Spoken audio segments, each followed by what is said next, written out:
Burung nuri mengatur formasi terbang dengan sangat indahnya. Inilah perahu raksasa yang ada di Kung Mane. Ini juga perahu Tengku Adip yang sedang dalam tahap finishing. Tampak kuala Kung Mane dan juga anak-anak yang sedang menikmati alam indahnya Kung Mane. Perahu atau bot raksasa ini dibuat oleh Tengku Adip secara otodidak. Beliau mengerjakannya sendiri. Sungguh sangat luar biasa.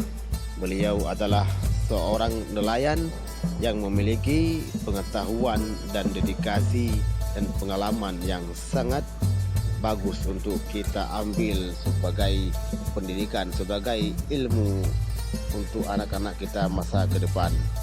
Bagaimana Tengku Adip ini mengerjakan perahu yang sangat besar ini sendiri.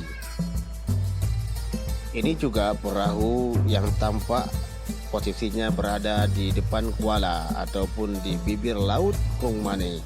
Perahu ini juga lebih besar sekali dari perahu Tengku Adip yang ada di Kung Mane.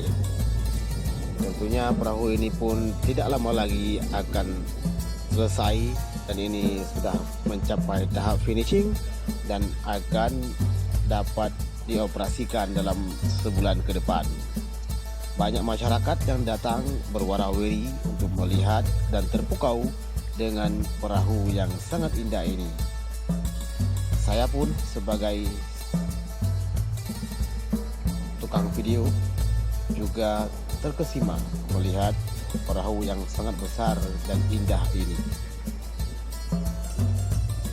Nah, ini posisinya ya membuat mata kita tergante.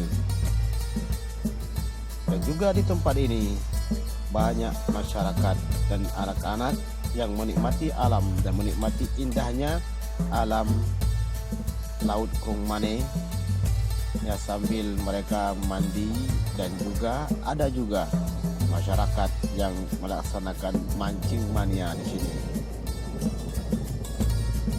Kuala Kung Mane ini sudah dijadikan sebagai tempat wisata oleh masyarakat sekelilingnya ataupun masyarakat yang ada dari luar daerah.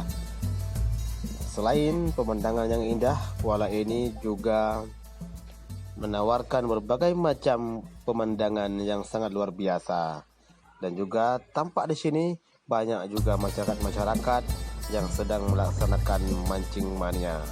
Ini sebagian masyarakat yang berada di Kuala Kung Mane ini ya mancing ya, semoga banyak mendapat rezeki dan juga kita dapat menikmati alam ini bersama anak dan juga keluarga kita tercinta dan sambil makan-makan.